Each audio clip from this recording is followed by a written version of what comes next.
Here is a short and quick guide to using HBO Max. Well, first and foremost, you can proceed to choose your particular subscription and plans. You can compare it and you can get any that you wish to. So you can head into hbomax.com and there you want to proceed to get your plan. Now, thanks to Flashcat Kids on this website, I'm able to guide you through.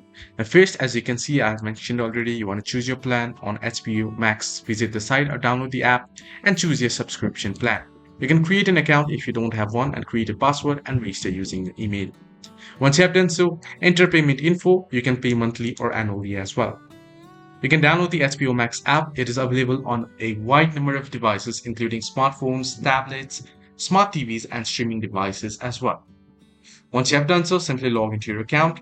Create profiles. You can set up individual profiles for family members to recommend based upon information specific to family members.